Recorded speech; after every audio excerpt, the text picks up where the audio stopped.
స్తుతి లార్డ్. ఈరోజు దేవుడు మనకిచ్చినటువంటి వాగ్దానం ఏంటంటే కీర్తన గ్రంథము 115వ కీర్తన 14వ వచనం. యెహోవా మిమ్మును మీ పిల్లలను వృద్ధి పొందించును. ఆమేన్. పిల్లలు ఎదుగుతున్నటువంటి క్రమంలో తల్లిదండ్రుల్లో ఒక భయం ఏర్పడుతూ ఉంటుంది. వీళ్ళు ఏమవుతారో పెద్ద అయితే, వీరు అభివృద్ధి చెందుతారో లేదో, వీరు మంచి జీవితాన్ని పొందుకుంటారో లేదో, వీరు వృద్ధి చెందుతారో లేదో, వీరు ఏదైనా సాధించి ఒక గొప్ప స్థానంలో ఉంటారో లేదో, వీళ్ళ భవిష్యత్తు ఏమవుతుందో అని తల్లిదండ్రులు కొన్నిసార్లు భయపడుతూ ఉంటారు. ఎందుకంటే ఈ పిల్లలు ఎదిగే క్రమంలో ఒక వయసు వచ్చాక వారు కొన్నిసార్లు మార్గము తప్పి ప్రవర్తిస్తూ ఉంటారు. ఆ మార్గము తప్పినప్పుడు వీళ్ళు ఒక భయాందోళన ఏర్పడుతూ ఉంటుంది. ఈ పిల్లల కోసం ఇంత కష్టపడుతూ ఉన్నా, ఇంత శ్రమ పడుతూ ఉన్నా, వారికి ఒక మంచి జీవితాన్ని అందించాలని, వారికి ఆరోగ్యకరమైన ఒక మంచి వాతావరణాన్ని కలిగించాలని, వారు వృద్ధి చెందాలని, వారు గొప్ప స్థానంలో ఉండాలని, వాళ్ళ భవిష్యత్తులో వాళ్ళు అభివృద్ధి చెందాలని ఇంత కష్టపడుతూ ఉన్నాం. వీళ్ళేమో దారి తప్పి ప్రవర్తిస్తూ ఉన్నారు. అసలు వీళ్ళు ఎలా వీళ్ళ జీవితం ఉండబోతుందో, వీళ్ళు ఎప్పుడు తెలుసుకుంటారు ఈ బాధ్యతలు, వీళ్ళు ఎప్పుడు తెలుసుకుంటారో వారు సరైన మార్గంలో వెళ్ళట్లేదు అని, ఇట్లాగని జీవిస్తే, ఇట్లాగని ఆ మార్గం తప్పి ప్రవర్తిస్తే రేపు భవిష్యత్తులో సరైన జీవితాన్ని వాళ్ళు కొనసాగించలేరు, ఒక గొప్ప స్థానంలో వాళ్ళు ఉండలేరు, ఒకటి సాధించాలంటే సాధించలేరు అని తల్లిదండ్రులు భయపడుతూ ఉంటారు. వాళ్ళ భవిష్యత్తు అభివృద్ధికరంగా ఉండదేమోనని, భవిష్యత్తులో వాళ్ళు అభివృద్ధి చెందరేమోనని. కానీ యేసుక్రీస్తు వారు మాట్లాడుతూ ఉన్నటువంటి మాట ఏంటంటే, ఒకవేళ మనం ఇట్లాంటి స్థితిలో ఉంటే యేసుక్రీస్తు వారు మనతో మాట్లాడుతూ ఉన్నటువంటి మాట ఏంటంటే, ఆయన మిమ్మల్నితో పాటు, అంటే మీతో పాటు, అంటే తల్లిదండ్రులతో పాటు మీ యొక్క పిల్లలను కూడా ఆయన వృద్ధి పొందిస్తాడంట, వృద్ధి చెందేలాగా చేస్తాడు. పిల్లల గురించి భయపడుతూ ఉన్నాం, వాళ్ళు అభివృద్ధి చెందుతారో లేదో, వాళ్ళ భవిష్యత్తు ఎలా ఉండబోతుందని. కానీ దేవుడు సెలవిస్తున్న మాట ఏంటంటే, వాళ్ళని నేను వృద్ధి చెందిస్తాను, వాళ్ళు భవిష్యత్తులో అభివృద్ధి చెందేలాగా నేను చేస్తాను అని. హాగర్కి కూడా సేమ్ పరిస్థితే. యజమానుడైనటువంటి అబ్రహాముకి కుమారుడు లేకపోతే ఇష్మాయేలు పుట్టాడు కదా, ఇంకా యజమానికి ఎవరు పిల్లలు లేరు, నా కొడుకు ఒక్కడే కుమారుడు, ఇంకా వారసుడైనా దాసుడైనా ఎవరైనా సరే ఆయనే. ఇక అబ్రహాము తర్వాత ఇష్మాయేలే అబ్రహాము స్థానంలోకి వెళతాడు. ఆయన సంపాదించిన ఆస్తి కావచ్చు, ఆయన సంపాదించుకున్న పేరు కావచ్చు, సకలము ఇక ఇష్మాయేలుకి చెందుతాయి. ఇక నా కుమారుడి భవిష్యత్తు బాగుంటుంది, నా కుమారుడు ఒక గొప్ప స్థానంలో ఉంటాడు, ఇక నాకేం కావాలి ఇంతకంటే అని అనుకుంటూ ఉంది హాగర్. కానీ ఒకసారిగా శారాకి ఇస్సాకు జన్మించాడు. ఇస్సాకు జన్మించిన దగ్గర నుంచి పరిస్థితులన్నీ మారిపోతూ ఉన్నాయి. ఇంతకుముందు ఏ ధైర్యంతో అయితే నా కుమారుడు భవిష్యత్తు బాగుంటుంది, వాడు అభివృద్ధి చెందుతాడు, వాడు వృద్ధి చెందుతాడు, వాడికి ఒక మంచి పేరు వస్తుంది, వాడికి మంచి సంపాదన ఉంటుంది, వాడికి మంచి ఆస్తి అంతస్తులు ఉంటాయి అని అనుకున్నటువంటి పరిస్థితులన్నీ మారిపోతూ ఉన్నాయి. ఇస్సాకు జన్మించిన దగ్గర నుంచి అన్నీ కూడా ఇస్సాకు వైపు వెళ్ళిపోతూ ఉన్నాయి. ఒక్కొక్కటి ఇస్సాకు వైపు వెళ్ళిపోతూ ఉన్నాయి. అనుకున్నది ఏది జరగట్లా, అనుకున్నది ఏది పొందుకునేలాగా లేదు. ఇక చివరికి వారసుడు కూడా ఇస్సాకే అయిపోతూ ఉన్నాడు. ఇక నా కుమారుడి భవిష్యత్తు ఏంటి, వీడు ఎలా వృద్ధి చెందుతాడు, వీడు ఎలా అభివృద్ధి చెందాలి, వీడి భవిష్యత్తులో ఏమవ్వాలి, ఇన్ని రోజులు కలలు కన్నటువంటి ఆ జీవితం అంతా ఒక్కసారిగా చెదిరిపోయింది. ఇన్ని రోజులు అనుకున్న ఆ జీవితం అంతా ఒక్కసారిగా చెదిరిపోయింది. బాగుంటాడు అనుకున్నాం, గొప్ప స్థానంలో ఉంటాడు అనుకుంది, కానీ అంతా మారిపోయింది.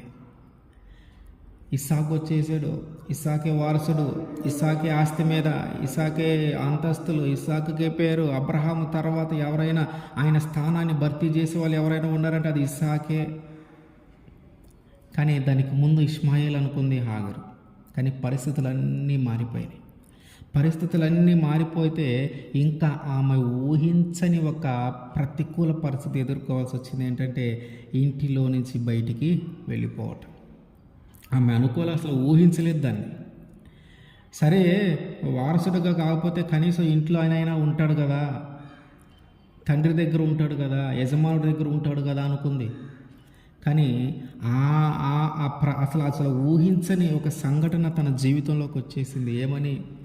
కొంచెం ఆహారం ఇచ్చి కొంచెం నీళ్ళు ఇచ్చి ఇంట్లో నుంచి బయటికి వెళ్ళిపోయే పరిస్థితి, కొడుకుని తీసుకొని.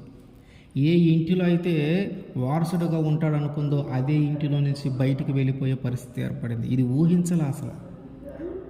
ఆ తల్లి పడే బాధ, ఆ తల్లి పడుతున్నటువంటి వేదన అంతా ఇంత కాదు. ఆ ఇంటికి యజమానుడు అవుతాడు అనుకుంది, ఆ ఇంటికి వారసుడు అవుతాడు అనుకుంది, ఆ ఇంటి యొక్క ఆస్తి అంతస్తుల మీద అవన్నీ తన కుమారుడికి వస్తాయి అనుకుంది, ఒక మంచి పేరు వస్తుంది అనుకుంది, ఒక గొప్ప స్థానంలో ఉంటాడు అనుకుంది.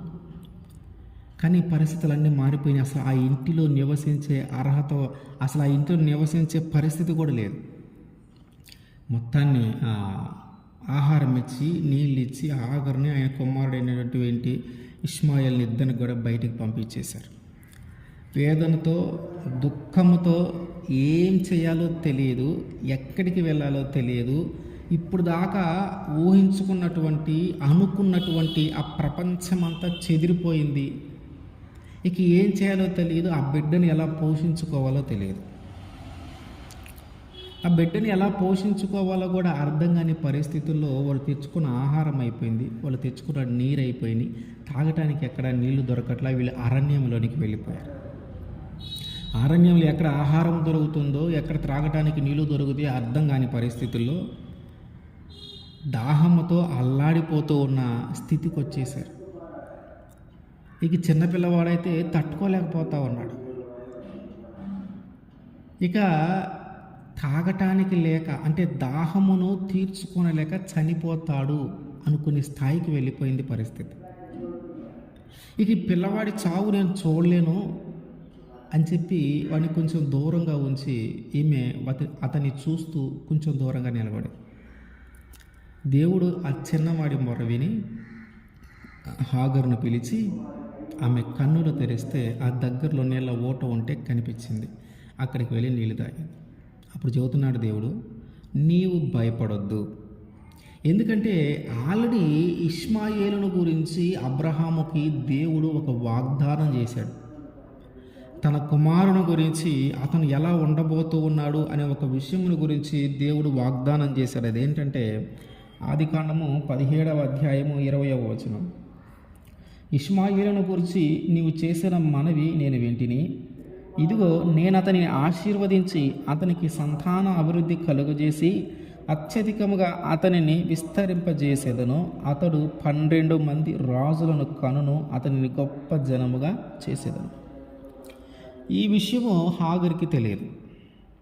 దేవుడు ఇష్మాయేలుని, అంటే తన కుమారుణ్ణి ఎంత గొప్ప వ్యక్తిగా మార్చబోతూ ఉన్నాడు, ఎంత వృద్ధి చెందించబోతూ ఉన్నాడు, ఎంత అభివృద్ధిలోనికి తీసుకొని వెళ్ళబోతూ ఉన్నాడనే విషయము హాగరుకి తెలియదు. అబ్రహాముకి తెలుసు, ఎందుకంటే దేవుడు అబ్రహాంతో మాట్లాడాడు. ఈమెమనుకుంటుందంటే ఆ ఇంటిలో యజమానుడి తర్వాత అబ్రహాము చనిపోతే ఇంకా అబ్రహాము స్థానంలో ఉండేది తన కుమారుడే అనుకొని బ్రతికితే, అసలు ఆ ఇంటిలోనే లేకుండా ఒక అరణ్యంలోకి, ఒక తెలియని ప్రదేశంలోనికి వచ్చి బ్రతకాల్సిన పరిస్థితి ఏర్పడింది. కానీ దేవుని యొక్క ప్రణాళిక ముందుగానే, అంటే తన పిల్లలను ఎలా అభివృద్ధి చెందించాలి అనేది ఆయన ముందుగానే అబ్రహాముతో మాట్లాడి ఉన్నాడు. సో 12 మంది రాజులు అతని నుంచి జన్మిస్తారంట. అతని సంతానంలో 12 మంది రాజులు ఉంటారట. ఒక గొప్ప జనముగా చేస్తానన్నాడు దేవుడు. దాన్ని తర్వాత నెరవేర్చుకుంటూ వచ్చాడు. అంటే మనం అనుకుంటాం పిల్లల భవిష్యత్తు ఏమవుతుందో అని, ఎలా జీవిస్తారో అని. వీళ్ళు చూస్తుంటే పరిస్థితులన్నీ చేజారిపోయినట్టున్నాయి, పరిస్థితులన్నీ తారుమారవుతున్నట్టున్నాయి. మనం అనుకున్నది ఏది జరగట్లా. వీళ్ళ జీవితం ఏమైపోతుందో, వీళ్ళ భవిష్యత్తు ఏమైపోతుందో, వీళ్ళు ఒక గొప్ప స్థానంలో ఉంటారో లేదో, ఏదైనా సాధించగలిగే స్థానంలో ఉంటారో లేదో, వీళ్ళ జీవితం ఏమైపోతుందో అని మనం భయపడుతూ ఉన్నాం. కానీ దేవుడు ఆల్రెడీ ఒక ప్రణాళిక ఏర్పాటు చేసి ఉంచాడు.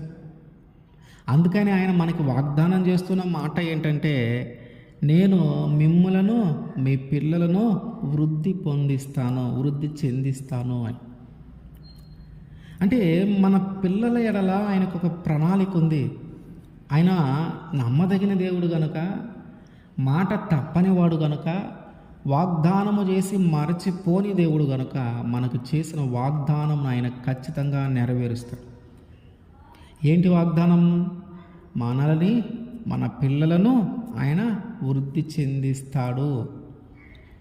ఆయన ఖచ్చితంగా ఈ వాగ్దానం మన జీవితంలో జరిగించునుగాక. ఆమేన్.